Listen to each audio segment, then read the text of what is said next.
Are you an educator using Gen Z media shows in your classroom? Then head over to gzmshows.com and check out our new teaching resources for shows like 6 Minutes, Mars Patel, and Becoming Mother Nature.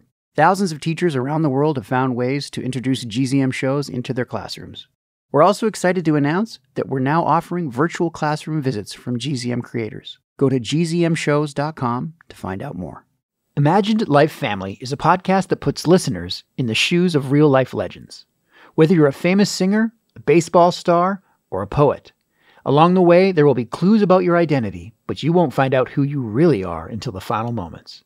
You can listen to Imagined Life Family on Apple Podcasts, Amazon Music, or listen to episodes 1 week early by joining Wondery Plus in the Wondery app. Stay tuned until the end of this episode to hear a preview of Imagined Life Family. Two people claim to know everything about something, but only one knows anything. President Roosevelt wore an anti-gravity belt. Dinosaurs had 2 brains.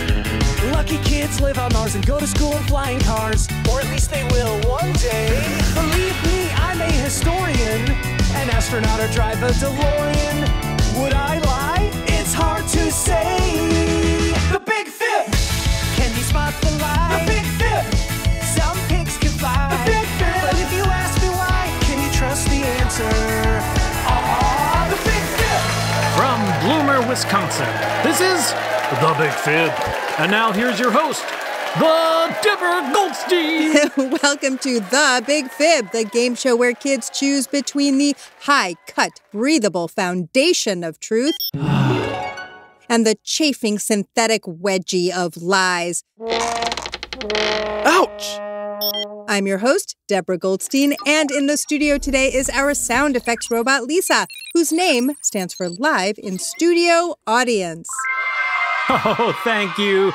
Thank you. Yes, it's true. I am the heart and soul of this podcast, and therefore, heretofore, forthwith, henceforth, and all the fourths, from this day forthward, this podcast shall be known as The World According to Lisa. No, Lisa, while you are a very valued part of this podcast, we are a game show where kids are really the heart and soul. And if anyone wants to know all about you, they can submit questions for you to answer on Ask Lisa when we learn all about you and only you. Fine.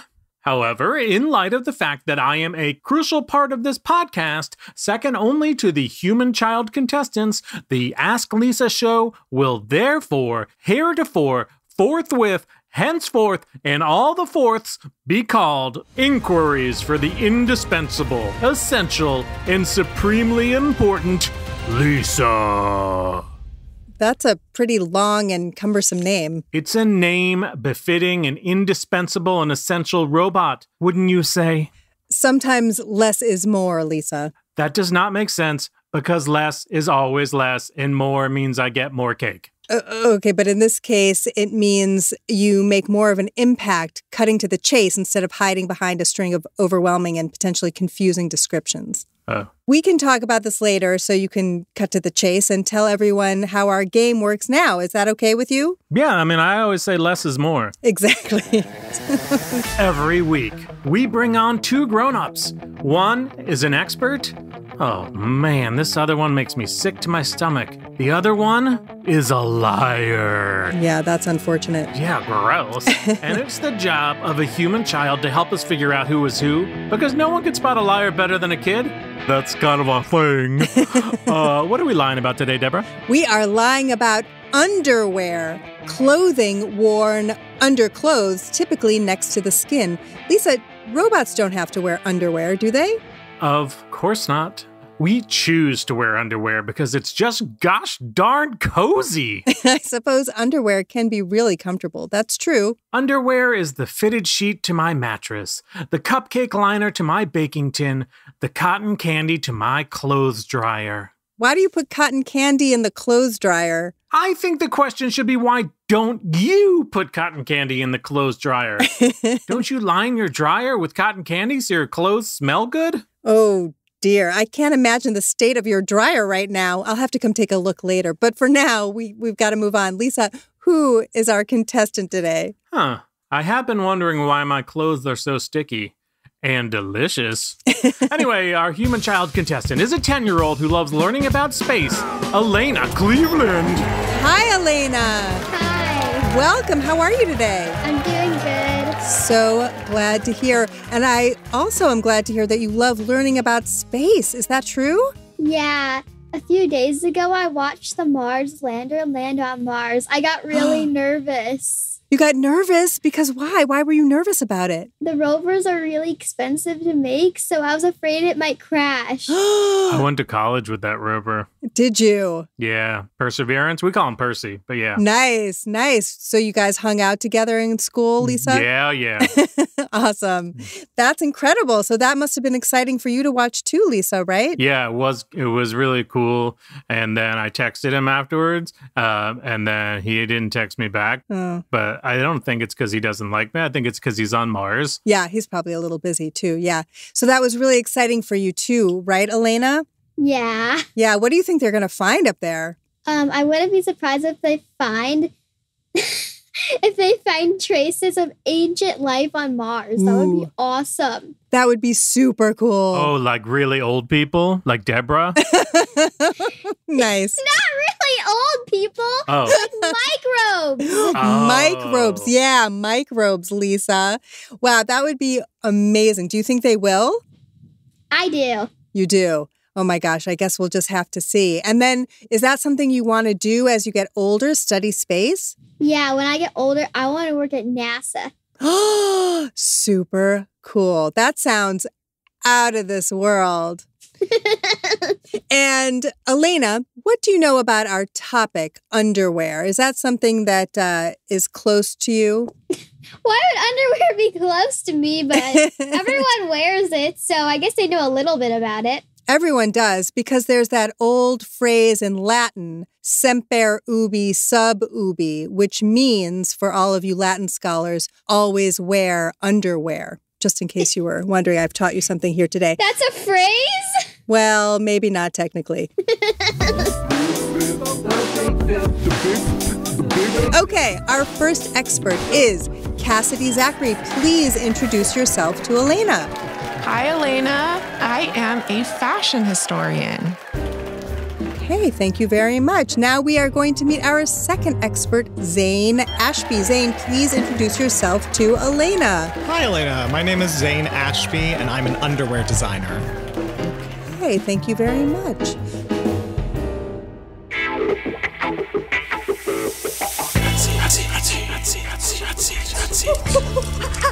Drop it like it's hot. Those sounds mean we need to shift to our next segment, right, Lisa? That's right, Deborah. It is, what is it called? Oh, hot seat time. Yes, oh, hot seat time. That is when we put our experts on the hot seat while they answer Elena's questions. Lisa, whom should we put on the hot seat first? This one is very tough because Cassidy Zachary kind of rhymes, and I really like that. But then I was thinking that Zane is a character on Ninjago, and Ninjago is the best show ever, so I am picking Zane. Oh, I see. Okay, a lot of thought went into that one. All right, we're going to start with your first question to Zane. What is it, Elena? How did you become an expert? Did you have to go through any training? Like underwear college. Oh, yeah. So I always did have like an interest in design and fashion. That's where it really started. I went to FIT, which is the Fashion Institute of Technology, with a focus on intimate apparel and swimwear. In those 4 years, I learned about the history of fashion and clothing, really kind of about how society dictates fashion, how fashion dictates society. During my time there, I ended up finding myself more and more fascinated by the evolution of underwear over time. And I also found in our modern period the need for eco-friendly practices in the fashion world. And after achieving my master's, I pursued work as an underwear designer. And I was really lucky enough to land a job at the company that I currently work at, which is called Happy Dog Underwear. They're a company that is focused on ethically sourced materials produced in the United States and a commitment to no waste and low costs. You're making underwear with no wastes? No. I just want to say, I don't think that's going to be very successful. No garbage. We don't waste any of the product. Is the way to think about it. Yeah. Oh, that's good. That's a good policy. Yes, but it was good to clarify that, Lisa. Thank you. Yeah, people would buy it and they'd be like, how do I put this on? Right. Fair point. Yeah. All right, this one's for both of you. What is a normal day at your job like? Who would like to start? I can start. I'm really a public historian, so I do things like give public lectures, speak in people's classes, and I also have a podcast that I co-host and create. And so really we produce 2 episodes a week, and it's on the history of fashion. So we can talk about anything from the history of underwear to the history of sunglasses. It really is all about the social and cultural significance of the clothing that we all wear.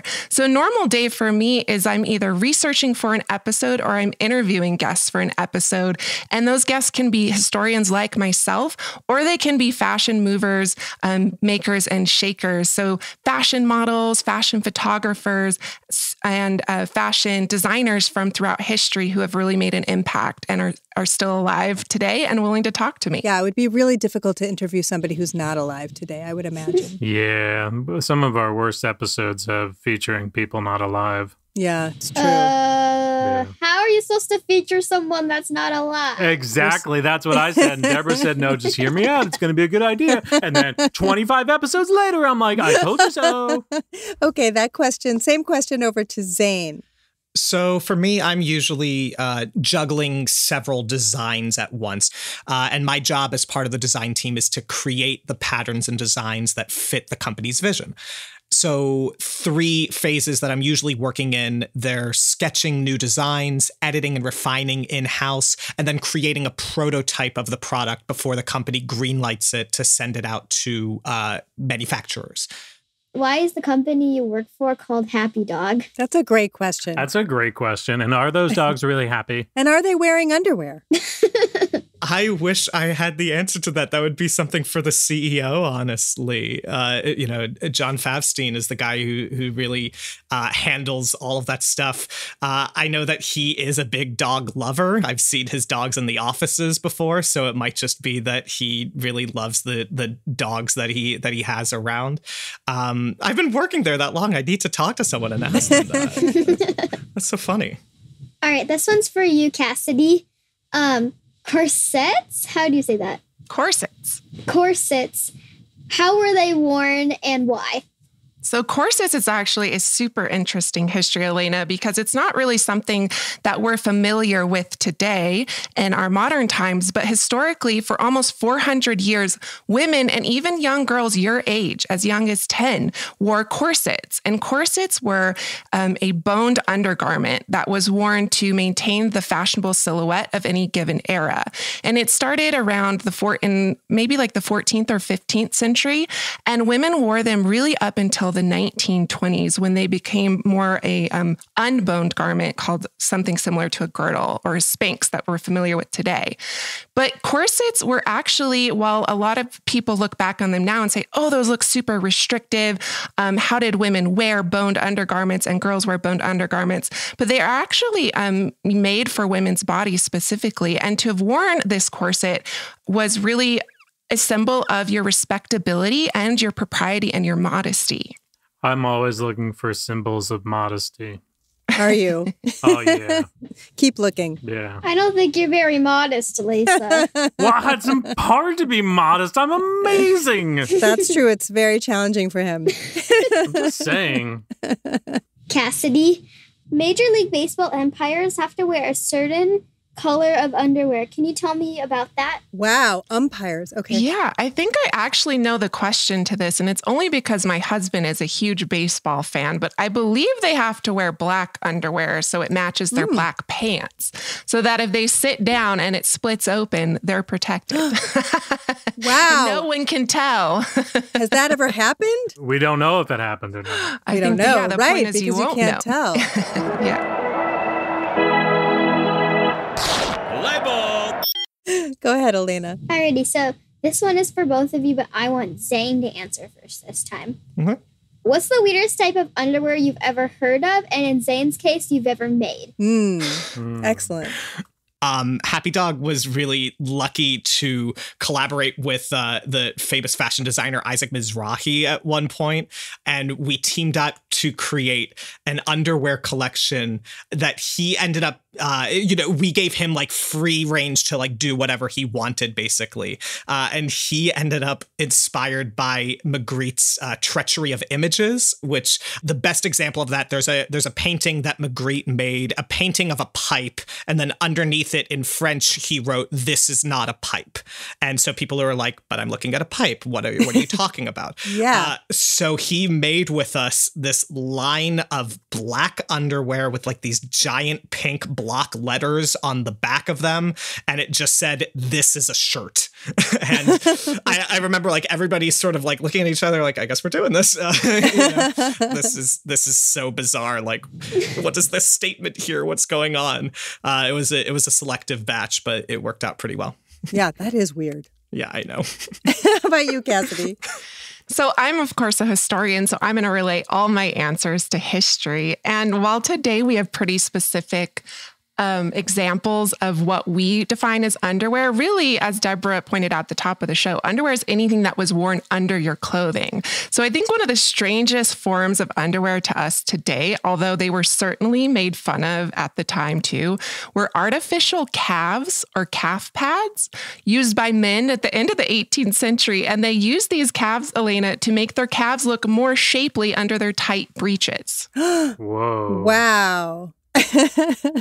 That's crazy. I think they should just go to the gym instead of buying them. Exactly. They should go to the gym. Yeah, go get a smoothie. If you're going to do it, you might as well really do it. Exactly. That's probably when they fell out of fashion, was when people started to hit the gym, right?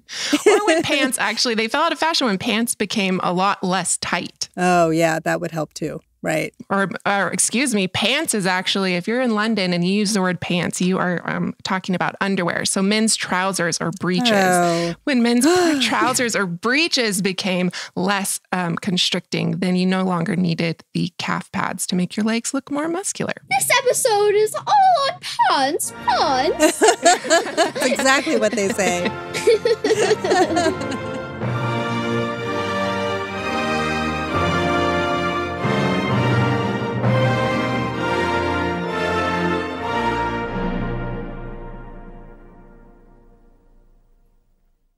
It isn't easy to find out who you really are and unlock incredible powers. Bobby Wonder is going through a big change and needs friends like you to help him save the town of Pflugerville. Voiced by community star Danny Pudi, Bobby Wonder will take you on weekly adventures as he battles his nemesis, Mighty Mila, and indulges his alien sidekick, Grabstack. Search for Bobby Wonder wherever you get your podcasts and visit GoKidGo.com for more information. That's GoKidGo.com. It's time for the Shorts on Fire round, when our experts have to answer as many questions as they can before time runs out. Experts, to answer all the questions, you will have to be brief. Okay, so Elena, let's start with Zane. You can ask Zane your Shorts on Fire questions now. Go. What do you call underwear in England? Pants, although one of my favorite slang terms that they also use is trolleys. What kind of underwear looks like shorts worn by professional fighters? Boxers. Which underwear brand began in the 1900s as Shamrock Knitting Mills? I believe that was Fruit of the Loom. Fact or fib? Men used to wear corsets. Fib. What country is working on a kind of bacteria that'll eat the old underwear of astronauts on long space missions? That's me. I'm working on that. I believe that's Russia.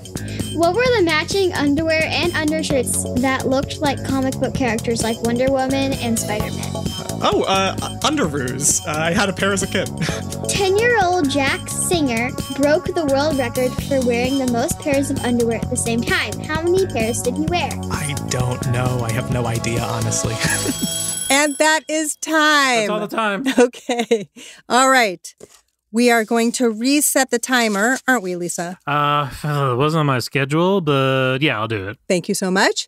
Elena, you can ask Cassidy your shorts on fire questions now. The word pants is short for what kind of underwear? Pantaloons. Men and boys' shirts were worn as an underwear until when? Predominantly prior to the 20th century, men's and boys' shirts were considered underwear because they weren't really seen outside of their suits. What did people do more often in the 1800s? Take a bath or change their underwear? Well, actually, the 1800s was when people actually started to get modern indoor plumbing. But prior to that, changing your underwear was used in form of taking a bath when taking a bath was considered bad for your health for hundreds of years. Yeah, don't ever take a bath. It's really bad for you. No, Or brush your teeth. Don't brush your teeth. no. Do socks belong in the underwear category? Yes, socks absolutely are underwear because they're worn under your clothing. How often do doctors say we should change our underwear? Oh, that's an interesting question. I don't know, but in our modern times, I would say it's every day. You know what? I'm not listening to some doctor tell me what to do with my underwear, and that is time. It's time. You should definitely listen to the doctor. Very good. It's decision time. Elena must consider more than just the age-old question, boxers or briefs, and consider all the facts she's heard today. Elena, who is our big fibber? I'm so nervous. Imagine how I feel. They were both very convincing, I have to say, so go with your gut. I think the big fibber is Zane. Why do you think Zane is our big fibber? First of all, because a lot of Cassidy's questions were hard, but I knew a few of them from researching, and I didn't know any of Zane's. Plus, I think I would know if an underwear company was called Happy Dog. Okay, interesting logic. So, will the actual underwear expert please tell us who you are? Am I supposed to reveal myself? You may. I think you did. Oh, okay. I did. Hi, Elena. My name's Cassidy. As you know, I'm a fashion historian and a podcaster. Whoa. That is correct. Cassidy Zachary is a fashion and dress historian and the other half of the team behind the iHeartRadio podcast, Dressed, the History of Fashion, which she co-hosts and creates with April Callahan. Welcome, by the way. Thank you for coming, Cassidy. Yay! Thank you so much for having me. Great job, Elena. It's time to debrief. Cassidy, which facts did Zane share that were truly unmentionable? I mean, Zane, actually, I didn't know if Elena was going to pick me because Zane knew his stuff. I mean, everything Zane said was, as far as I know, was true. The only thing, of course, I think was the happy dog, like Elena said. Right, very good. Okay, Zane, what cheeky lies did you tell? So the couple that obviously the whole entire backstory is a lie. I've never went to FIT or RISD. There is no Happy Dog company. I just applied. I have never worked with Isaac Mizrahi. He is a designer, but I've never worked with Isaac Mizrahi. What were some of the other ones in here? You said people should wear underwear. Sure. Trolleys is not a nickname for underwear in England. Fruit of the Loom is not the brand that started as Samrock Knitting Mills. That's Hanes. Okay. And then men did used to wear corsets, although my boyfriend, who is a costume designer, wanted me to have it noted that while men did, in fact, wear corsets, it was not nearly as common and it was not a trend that lasted too long. Okay, fair point. But they did, which is interesting. I wouldn't have known that. Yes. But it was true, in fact, that Russia is working on a bacteria that will eat old underwear of astronauts on long space missions, something that Elena needs to know about if she's ever going to go into space. You did? Well, I don't want to go into space. I forgot to tell you, but I just want to work at NASA, helping code all of the missions and help Lisa's friend Percy. Oh my gosh. You know what? Percy loves eating underwear too. Really? Yeah. Russia, if you're listening, you should talk to Percy. That's exactly why I don't want to go into space, because I don't need any bacteria eating my underwear. Okay. Well, we just can't waistband width any longer. Thanks to our contestant, Elena, who fought for the truth like a professional boxer. Thank you to our expert and liar, Cassidy and Zane, and to Lisa, the garter of sounds. And, of course, many thanks to our listeners tuning in to The Big Fib, where we gave lies the slip, and the truth is our foundation. The Big Fib is a production of Gen Z Media. For more great shows, visit gzmshows.com. While you're there, you can send questions for me to read on Ask Lisa and find out how you can participate. And follow us on social media at The Big Fib Podcast for behind-the-scenes photos and more true facts. And remember, doctors recommend changing your underwear annually. I don't know about that. You're about to hear a preview of Imagine Life Family. While you're listening, subscribe on Apple Podcasts, Amazon Music, or listen to episodes 1 week early by joining Wondery Plus in the Wondery app. Kids, listen up. Have you ever wondered what it would feel like to be someone who made an impact on the whole world? Imagine. You're in a bright yellow plane soaring 14,000 feet above the ground. You're 12 years old, and you get a red and white Schwinn bike for Christmas. You're not afraid to stand up for what's right. You become a famous musician. One of the greatest athletes the world has ever seen. You are Ariana Grande! Ladies and gentlemen, our champion, the legendary Serena Williams. From Wondery, I'm Robbie Damon. And I'm Virginia Madsen. And this is Imagined Life Family. On each episode of Imagined Life Family, you will walk in the shoes of someone who changed the world. You'll find out what makes them who they are and how they came to make a difference. And maybe that you and one of your heroes have some things in common. And now the whole family will be able to listen together and learn about the most remarkable people in the world. So listen close and imagine your life. Premiering May 19th on Apple Podcasts, Amazon Music, or listen early on Wondery Plus in the Wondery app. And to listen with the whole family on your Alexa-enabled device, say, Alexa, play the podcast Imagined Life Family. Give me a Z.